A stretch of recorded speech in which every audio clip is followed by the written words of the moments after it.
Magluluto ako ng sinabawang isda at haluan natin ng mga tanim ni mama, ate mama. Malaking tulong din itong trapal, kaya nga hindi namin to tinatanggal muna kasi pag ganitong ulan kahit pa paano ay nakaka sangga itong ulan. Sinigang,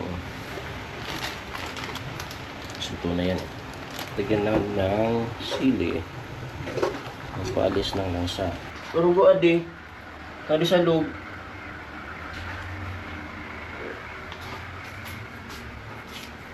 Oh, nanay ka, nagrurugo na ba itong payo mo? Am I really that much to handle? Breaking these niggas down like a camel. You don't really know you. Ay mga Gwini, at dahil malamig ang panahon ay magluluto ako ng sinabawang isda at haluan natin ng mga tanim ni mama, ate mama. Sariwang pichay at talong. Ayan, talong galing sa tanim ni ate mama, at saka yung pichay, yung sariwang sariwa yan, at yung isda frozen yan kasi kahapon na bumili ng yung isda si ate mama, medyo marami naman, kaya tinabi yung iba para sa marami maluto kinabukasan. Ayan, nasa kumukulo na po yung tubig. Lagyan ko na yun ng asin, ano na, Ricardo. Lalagyan natin yung isda.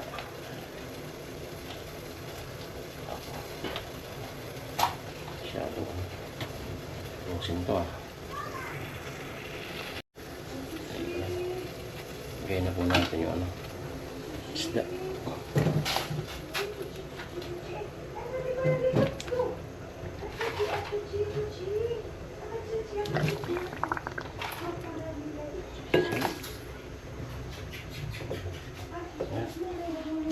Sabay natin yung talong.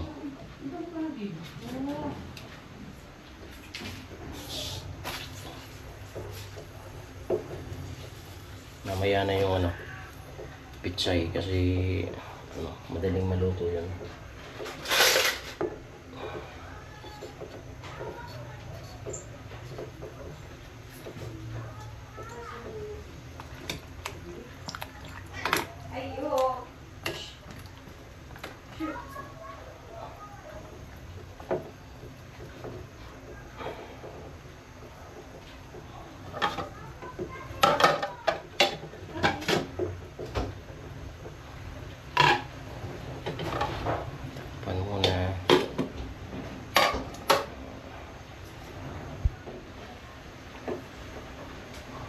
Lutuin muna natin yung talong saka yung isda bago natin lagay itong sariwang pichay.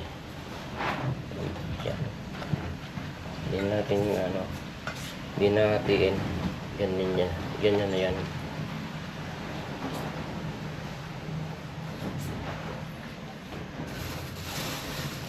May pagpipilian dito kung yung ilalaw. Pwedeng kalamansi, yung sinigang.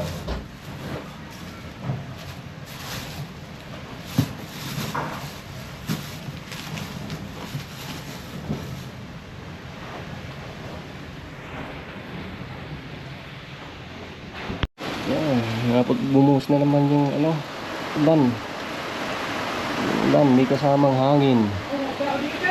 Yan.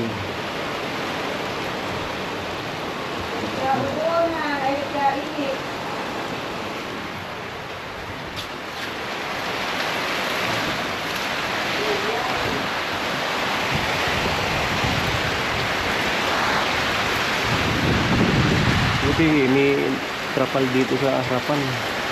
Kung hindi, mas lalong mababasa dito sa harapan ng bahay.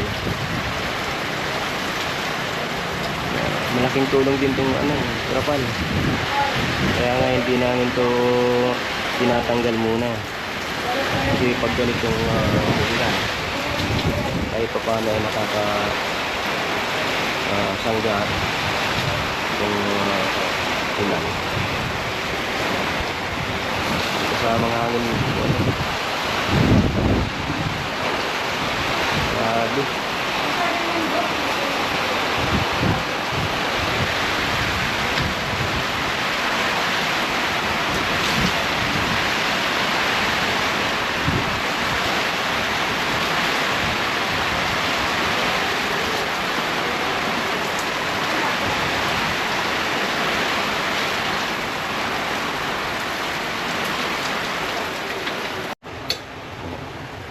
Ngayon nga po na luluto na po yung talong kayong isda. Pwede na natin ilagay yung pechay. Ready na yung sinigang.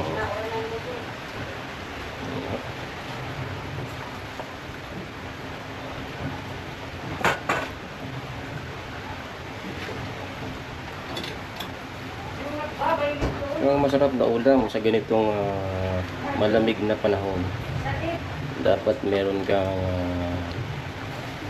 mainit na sabaw sa mesa mo.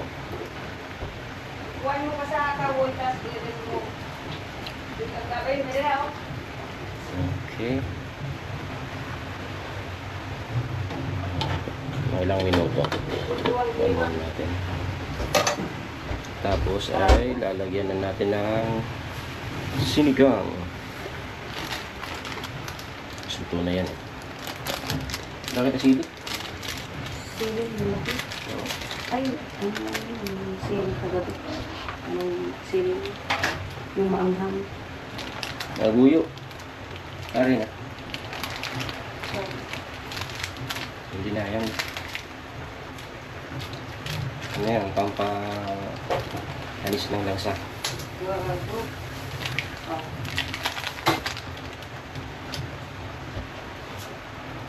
Sinigang na tilapia.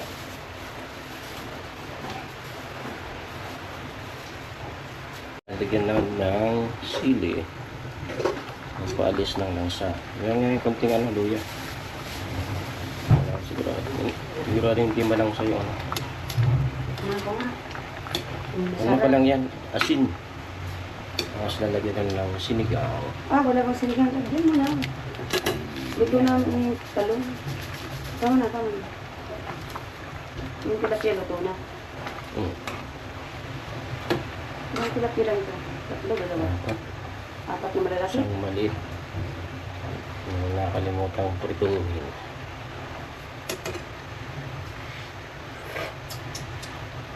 Maasim na. Asin na lang, kulang. Kasi pag pag 1 kilo. Hindi lang. Ito yung asin.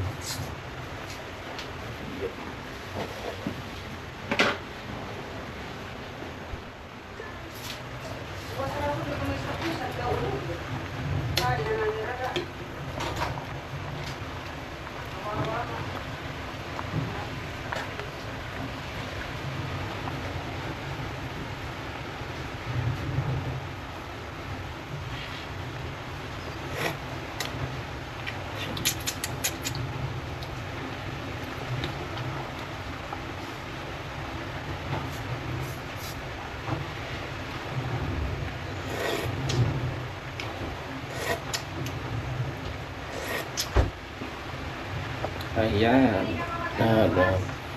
Luto na mga gwene yung prepare natin na ulam ngayong tanghali. Sinigang na tilapia.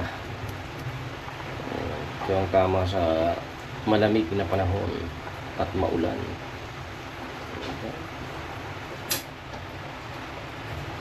Okay.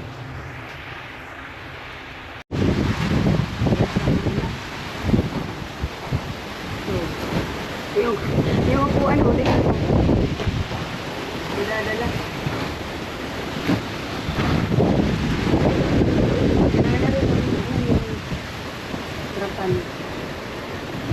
yung sa ano. Kawayan. Dapat kasi yung kawayan nila, ilan niya na ano yung sala-sala. Maganda. Ganyan. Oo, brother. Dapat nilagyan nila ng sala-sala. O kaya nilagyan nila ng kahoy. Yung kawayan, biniak nila yung sa gitna, pinaganon. Diba? Sira. Wala. Sayang yung trapal. Yan pa naman yung ganitong trapal na matibay. Ay, yung kabila, tinan mo. Sira-sira na rin, oh. Ay! Oh.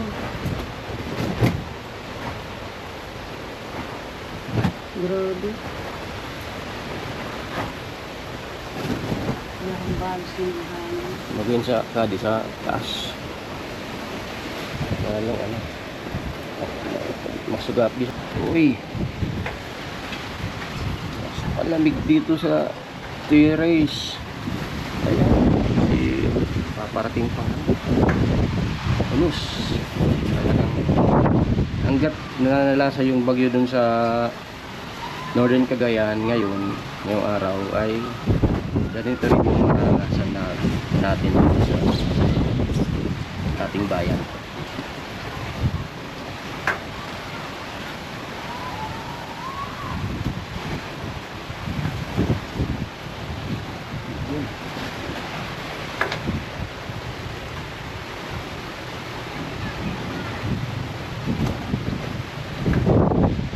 Yung harang na plastic ay tinaas ko lang. Pinalian ko para kasi ano na para hindi matuluyang masira yung iba. Pinali ko. At sana may makalaban yung tent sa ulos na to. Kasi hindi naman pwedeng magtanggal ng tent sa ganitong panahon. Napakalakas, baka yun pa makasira rin. Makikipagpagalan yung hangin eh.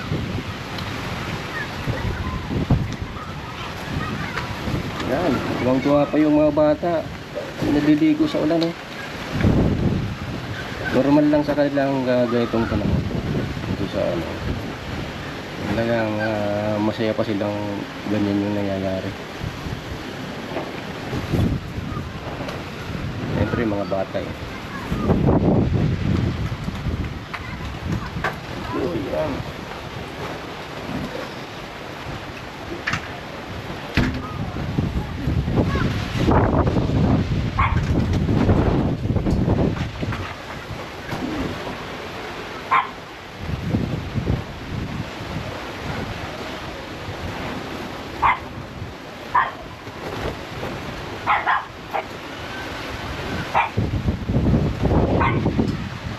Hindi pag-yun. Walang mahirap pag na-tiyempuan ng ano, hanging abagat. Talaga. Ay dahil yung bagyo sa inyo ay para ka na rin binabagyo.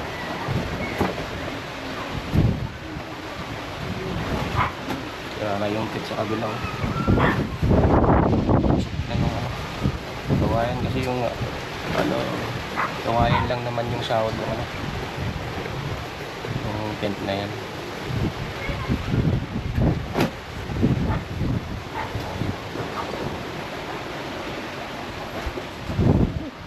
Ang lamig. Ang lamig. Lamig, itakas ng hangin.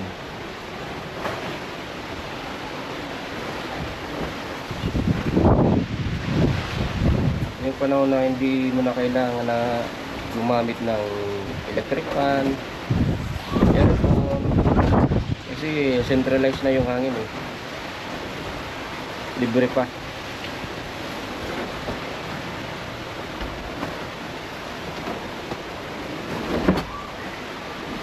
Sana naman ay humina na yung bagyo kasi kawawa naman yung masasakol nun. Sa Northern Luzon na naman pati.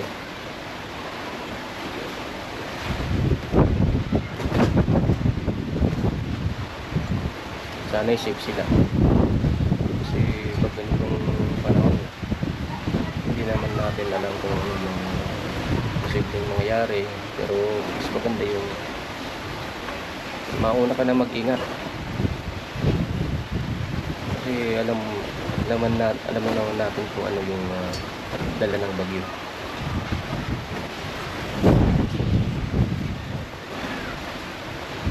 Okay po. Subuan pa, oh. Ayaw kumain dito sa kainan niya. Sosyal. Pero na pa ito ayaw niya kumain. Gusto niya, sinusubuan ko. Lalambing eh. Kasi di ko na yun katabing natutulog. Kanina ka pa yung nilapag dyan. Di naman kinakain. Masasayang naman yung pagkain mo. Dapat ganyan. Pagkainin sa kamay ko. Sarap. Hello, vlog. Hello, dali. Hello, Shishi. Sinusubuan pa. Pag kutsara man, ayaw man. Kailangan hawakan pa ni mama, oh.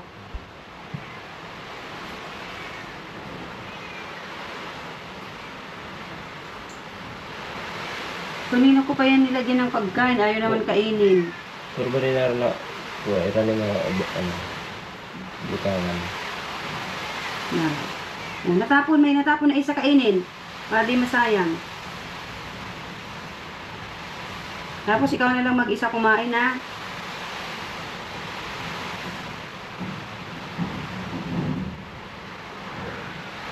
Come on. Let's eat. Eat. Eat. Ay, nako. Oh. Mas gusto niya sa kamay ni ate mama kumain. Kaysa dun sa Kainan niya. kinakainan niya. Kanina ko pa ito nilagay dito. Sabi ko kumain ka na.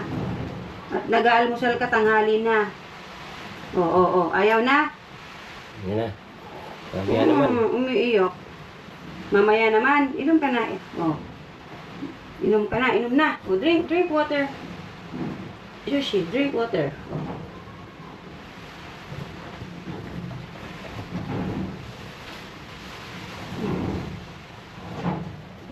Sunod ko na lang sa kamag ko. Ano? Gusto pa? Gusto pa? Oh.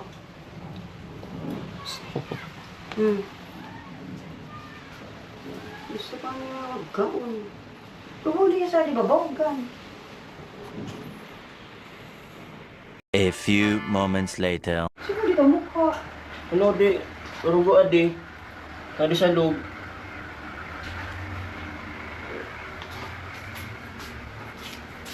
Oh. Nanay ka. Nagrurugo na ba yung payo mo? Oo. Nagrugo na ka ay. Inuhugasan ko nga, oh. Oh. Anong ginawa mo sa ulo mo at dumudugo? Eh, isang bag na ng Oo. plastic yung dugo. Nako. Yes. Dami dugo. Nasobrahan sa tulog. Sobrang sa tulog. Dumugo yung ulo. Dumugo yung ulo. Kaya ganyan.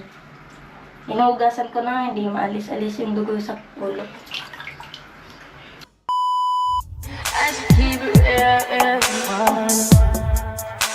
High volume. Am I really that much?